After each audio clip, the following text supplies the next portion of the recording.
Hello again. Welcome to another episode of Leading from Alignment with our good friend, John Mapaluski. And once again, our special guest. John, would you like to introduce him? Yes, we have Karl Vaters back with us for this pod. Karl was on our pod last week. And, Jim, I was just so impressed with the content that was shared, the demeanor in which it was shared.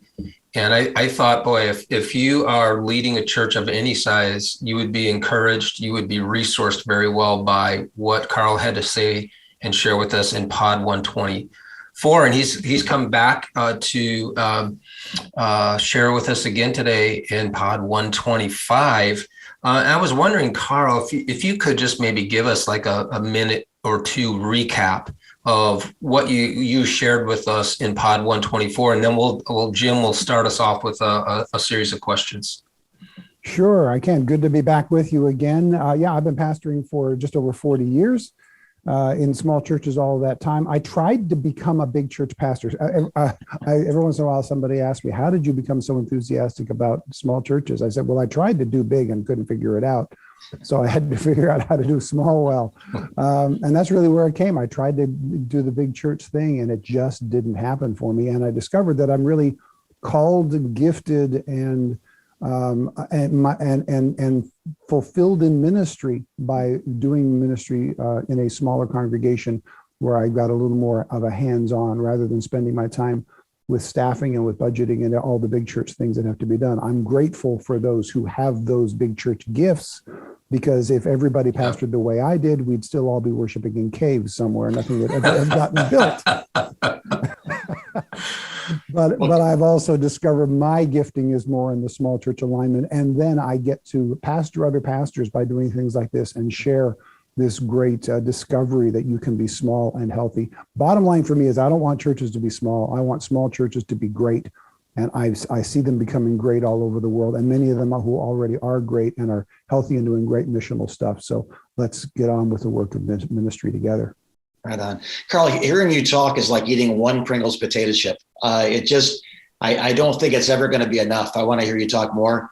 And we got into about 5 questions last time, getting to know you and basic thoughts. But the one I want to start with is, what are the markers? We talk about church health a lot less than we talk about church growth. So you say, what are the markers of a growing church? I think everybody goes, well, numbers. But it's harder to measure health in some ways, I think, because it's not quantifiable, it's qualifiable. So tell us some markers that you look for that would indicate a church is healthy or it needs work.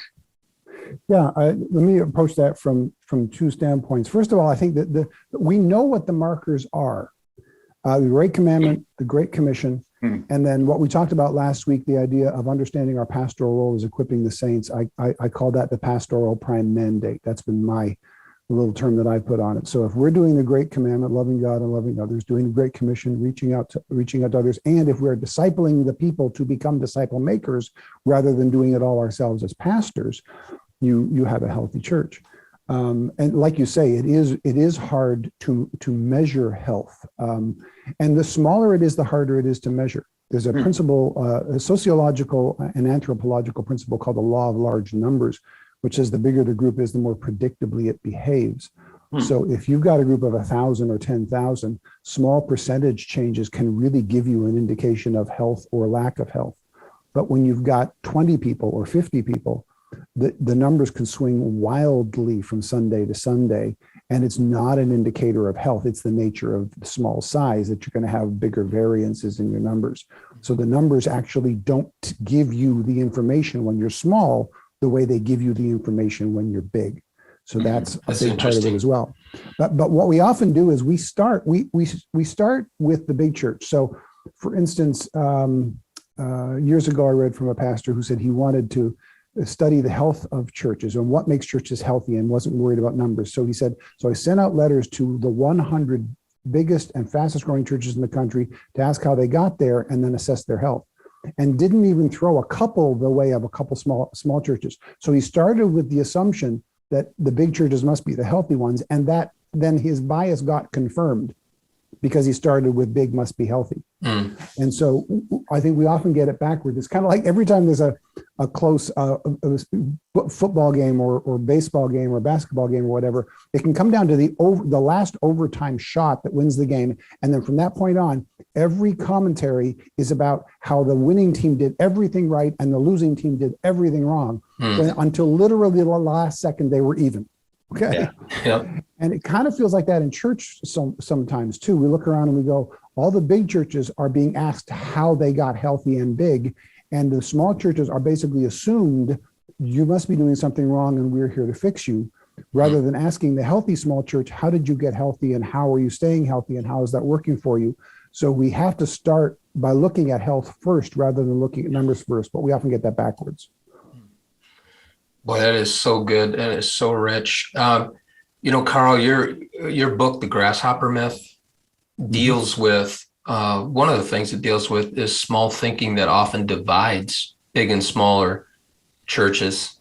We've seen that. I mean, I think I've lost count of the number of smaller churches that we've worked with that have said we can't grow or we can't be the best version of ourselves because there's a big church down the street, and there's this somewhat of a bias, or even a criticalness of a small church towards a larger church. And I've actually, believe it or not, I've seen that less in reverse almost. I some of our clients that are larger churches, I don't hear them talking critically about smaller churches that much. It seems to be more the other way. But can you talk to us a little bit about the contributors to that small thinking? And then I have a follow-up to that as well. But what are some of the things that cause that conversation to happen the way it's happening? Yeah, that's a great question, because there are a handful of contributors to that. And as you said, even the subtitle of my first book is about the small thinking that divides us. My biggest concern when I started this ministry was that we small church leaders would have this conversation in the corner, and we would even further divide ourselves from our friends in big churches. Mm-hmm. And there's a principle called the long tail in business. YouTube runs by this. So they've got a handful of viral videos that get billions of views, but they've got literally billions of videos that get a handful of views. And there are as many views of all the billions of small ones as there are views of the handful of big ones. Mm. So there's this big spike of the viral videos, and then there's this long tail of billions of videos that get a handful of views, and YouTube knows they both matter. Mm. The long tail matters. And we in the church have the same thing. We have half the body of Christ in this big spike of a handful of really large churches, but the other half of the body of Christ is in millions of small churches all around the world, and each half matters. Mm-hmm. So we can't. It's interesting. I think for the small church, it starts with what I'll call it self-despising. The reason I titled my first book "The Grasshopper Myth" is from Numbers, right? The spies go into the land. Yeah. And 10 of them come back with a report that says, we can't take the land. There are giants in the land. And then they say this: we seemed like grasshoppers in our own eyes, and we looked the same to them. And as I point out in the book, the place they saw the grasshopper first was in their own mirror. Mm-hmm. And if you don't see a grasshopper in your mirror, no one else will see a grasshopper in you. If you take a look at Paul's body analogy, it doesn't start with the hand despising the foot. It starts with the foot saying, because I'm not a hand, I don't belong to the body. It starts with self-despising. Take a look at it. I never noticed it till I started doing this study. It doesn't start with the top despising the bottom. It starts with the bottom despising its own place in the body. Mm-hmm. And so if we can look at that and realize we are not lesser in the body of Christ because of our size, then that self-criticism stops. And then anything that I read, for instance, in a big church book that appears to ignore or simply not pay attention to the value of small, that's the thing I zone in on. Like I can't appreciate the value of 90% of that book because he said that one phrase the wrong way that made me feel bad. Yeah. But if I can get rid of the grasshopper in my mirror, I can just put that aside and go, okay, that's just not for me. And I'm going to get the benefit out of the rest of it. And we can bring a little more unity back to the body of Christ as far as the size issue is concerned. Anyway, I'll leave the rest of the division in the body of Christ to you guys. Yeah. So Karl, if you're leading a church that is under 250, and you find yourself thinking ill of larger churches, or I think sometimes it's jealousy, right? What's a way forward? How can a pastor get himself over that hump where he can actually do what you just described, this beautiful understanding of actually God needs large churches and he needs smaller churches to get the job done. How does a pastor get from being stuck in a bad thinking process about it to something healthier? How would you bring them along? Yeah, we need to understand what it is that small churches actually do contribute to the body of Christ, because we contribute a lot. There's a reason why half the body of Christ chooses to go to smaller congregations. Most of them have options that they could go to bigger places and choose to go to smaller. Where I live in Orange County, California, we're half an hour drive from some of the biggest and most well-known churches that began movements: the original Vineyard, the original Calvary Chapel, Crystal Cathedral, Saddleback Church. I mean, it's just crazy. It's not just a place where big things happen, but where big movements have begun. The original, Angelus Temple, the original Four Square Church is just around the corner from us. I mean, everything's so close here. And so it's really easy to look around and go, well, I'm not of value if I'm not producing this big world movement. But in fact, we're not all called to change the entire world. We're called to bring change to whatever segment of the world God has given us influence over. And I think we've got this. I think we have this unhealthy view even of what faith is, and we're sometimes told by ourselves or by other pastors or leaders. You got to have, what was the big term that came out about 10, 15 years ago from one of the books, The Big Hairy Audacious Goal, From Good to Great, from Jim Collins. Great book. Yeah. Great book, by the way. But all of a sudden, everybody had to have a BHAG. Everybody had to have a big, hairy, audacious goal. Yeah. No, you don't. The business book may have said that, but the Bible doesn't say that. The Bible doesn't say you must pursue massive numbers in order to have faith. The Bible talks about faith being regular obedience and consistency. Be faithful in the small things, the Bible tells us to do. So we need to reconfigure our priorities from less of a business standpoint and less maybe even of an American culture standpoint and more of a biblical standpoint. And when we can see that we are being faithful to God's call on our life, then I think we can settle into a place and go, I'm not comfortable here, but I am content here. The Bible talks about contentment, but there's always more to do. There's always another goal to reach. As long as there's one person in my community, and now with the internet, as long as there's one person in the world who doesn't know Jesus, my job is not done. So I'm never going to be comfortable, but I'm going to be content in where God has put me. And the whole thing is a mindset shift that needs to take place. And without that mindset shift, without understanding that it can happen, you're not going to get there. Yeah. One of the things that I try to encourage pastors of smaller churches with, I wonder what you think about this, Karl. I say, look, your competition isn't the church down the road. Right.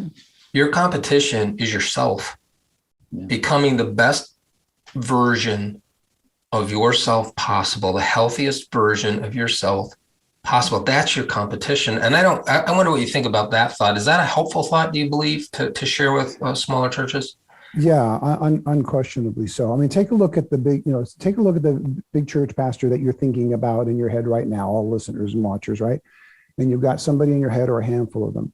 Well, okay, yeah, they've got this great spotlight on them, their ministry. Every time they write a book, every time they preach a sermon, it goes viral online, or so it seems. But every mistake they make is amplified as well. Yeah. And that spotlight that seems wonderful when you're doing well is absolutely atrocious when things go badly. And so how many have we seen fall? And we think all these big church pastors are falling. Well, percentage-wise, small church pastors are falling just as well, but the spotlight is on the big ones. Yeah. And I've always thought, I get why people pursue power. I get why people pursue money. I do not understand why people pursue fame. I don't get the upside. I'm not saying it's right to pursue power or money. I just get it. I don't even get it for fame. So the idea that somehow I want to have this massive platform, I guess there's impact. I don't know, whatever it is. But yeah, there is at least an equal downside to the large size. And then for those who do have very large platforms, the big church pastors, those that have been able to maintain their character through all of the adulation, I have huge respect for. Yeah. Because my ego gets inflated so quickly. I mean, I get on a podcast with you guys and you want me back a second time and think I'm the most awesome person who ever lived because they actually wanted me back for part 2. Right? That's how quick my ego engages. So I can't imagine what it would be like if I was talking to 10,000 people on a weekend. Yeah. So God knows what he's doing. He's placed us where we need to be, and we can have great impact wherever God puts us. I was just reading in Proverbs 27 this morning about the crucible for silver and gold, but it's the praise that really tests a man. That's what you find out who you are when someone says you're the best, and again, I think sometimes we can look at what God has done and say that guy must be really smart, or that guy must be really talented, or that guy, or saying their calling is different than the guy next to them. Doesn't make them, greater or lesser. It just makes them different, Yeah. I was a part of my first staff position was in Arizona, Phoenix, Arizona, church of 30,000 people. And one of the neighbors wrote an article that was in a widely known Christian magazine at the time, still today. And it was called Living in the Shadow of a Megachurch. And I remember thinking, okay, he's mad at us, and I'm going to read the scandalous accusation against how we're all compromising, and that's why we have big numbers or whatever. And it wasn't. He was talking about the benefits of a small church that's in the shadow of a megachurch. Literally, as the sun set, the shadow of this church literally touched his building. That's how close it was. And so 10,000 cars go by his church to go to another church.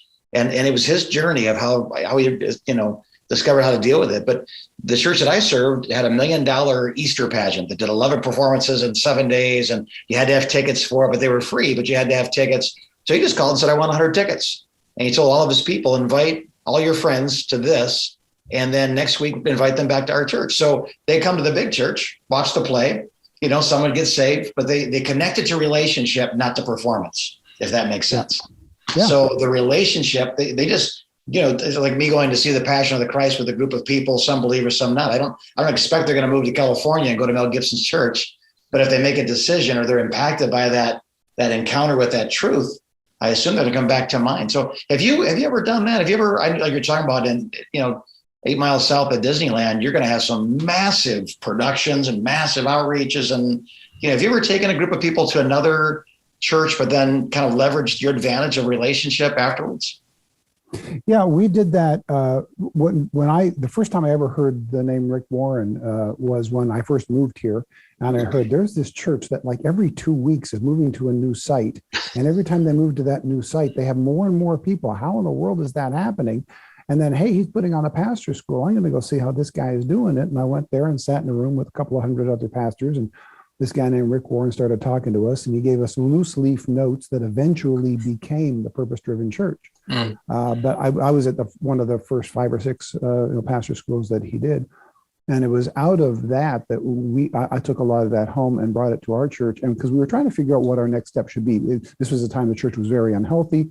We were trying to come out of 5 pastors in 10 years. I was trying to get my feet back underneath me. And of all the stuff we studied at the time, his was the only one that the leaders of the church says, this doesn't feel like theory. This feels like stuff that's working in practice. This feels, he's a practitioner. He's actually doing it. And this feels more boots on the ground to us. Right. And so we adapted a lot of the principles, and Rick gets a ton of flack, most of it, I think, undeserved. Yeah. And a lot of people, look at that and go, oh, Hawaiian shirts. Well, that's the solution, right? Yeah.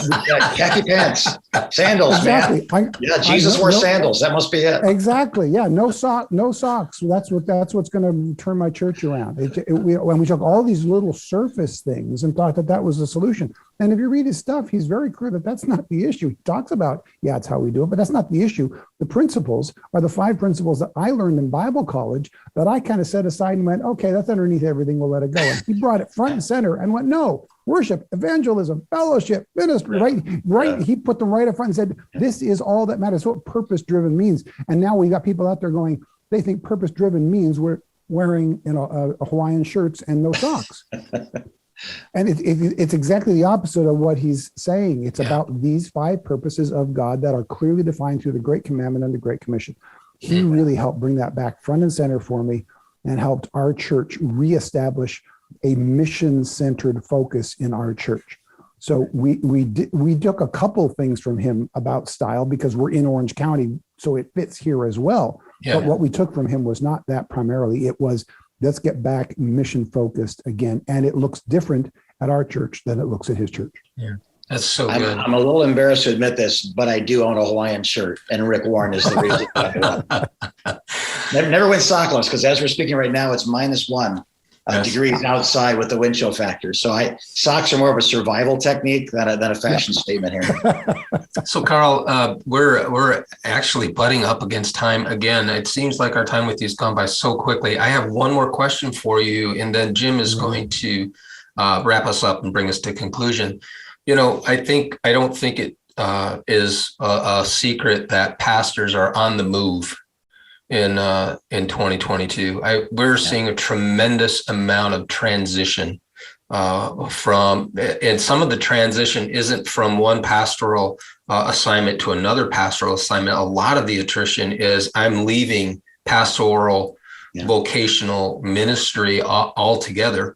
What words of encouragement or advice do you have for pastors who are in that spot and they're really wrestling with transition? What would you say to them real quick? Yeah, several years ago, an older pastor talked to me and he used this phrase. He said, we need to learn how to transition without relocation. And the point he made was, if the Lord is going to send you to a place where he's going to keep you long term, which is typically healthier for both the church and the pastor, you can't stay static because you've got to come up with new stuff constantly. You need to continue to grow in your faith. You need not just reading the Bible for sermon material. If you are growing in your faith and you are going deeper in your faith, then you will have more to share with others. And then when times of transition come, the first two or three times that I hit transition points at the church that I'm at now, previously, every transition was a transition to relocate. It was, that was what God called. But the first two or three times here, I had this relocation muscle memory, right, that I wanted to follow. But I felt like, but I'm not being called to leave. So what's happening here? And then I heard that phrase, transition without relocation. So let's take the church through a transition. Let's do that together. So we renew it, we refresh it, we restart it, but we're still in the same physical, geographical church location. So I think for a lot of pastors out there, it's some of it is just outright discouragement. Some of you are in toxic places that you need to leave. I was in one that I had to leave. I understand that completely. But I think for most of us, we need to learn how to transition without relocating, help our church to go through a transitional period, refresh, renew, and that is a very challenging skill set to do. But once you do it, you recognize the value of it, and then the next time becomes a little bit easier. And it's a healthier way forward for both the pastor and the congregation. Oh, that is so good. Transition without relocation. That's book number 5, Karl. I'm just saying, that's book number 5. So good. And it's so good. And I think that I wonder about the role, and I know we really have to close here, but I'm just wondering about the role of mentors and coaches in the lives of pastors and helping them think through that. Can you just, in 30 seconds, Karl, what do you think about the role of a mentor or a coach in helping pastors, even with that part of the transition without relocation? Could you just speak to that very quickly? We do almost all of ministry alone as pastors, and the smaller the church is, the more likely that is the case. And no, it's not just enough to lean on our spouse. We need others in our lives. So pastors are the least pastored people in the church. And just as your congregation, as you tell your congregation members that they need a pastor, you need a pastor.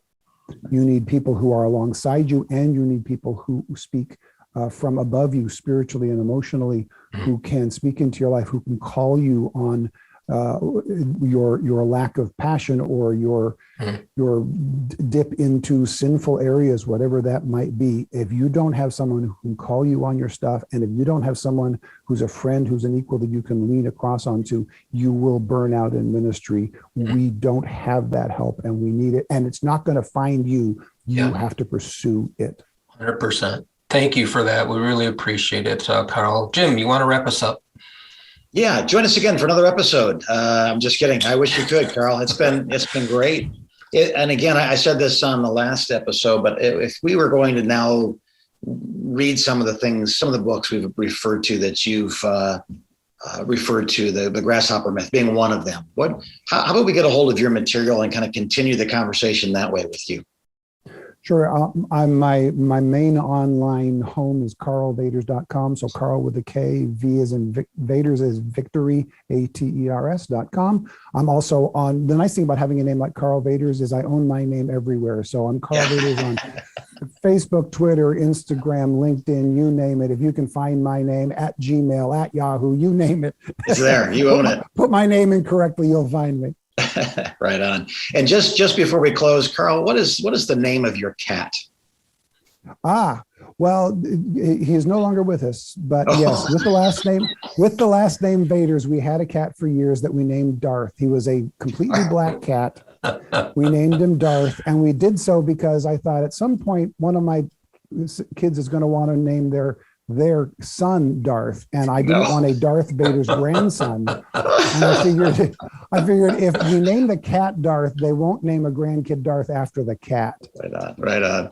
And cats are a lot cheaper than donkeys, so I appreciate that. That's good. Well, hey, thanks everybody for joining us. Thank you, Karl. It's rich, man. You're like drinking out of a fire hose, and we can't write fast enough. I think it confirms some great things, opens up some new conversations. I look forward to reading your material here real soon. And God bless you.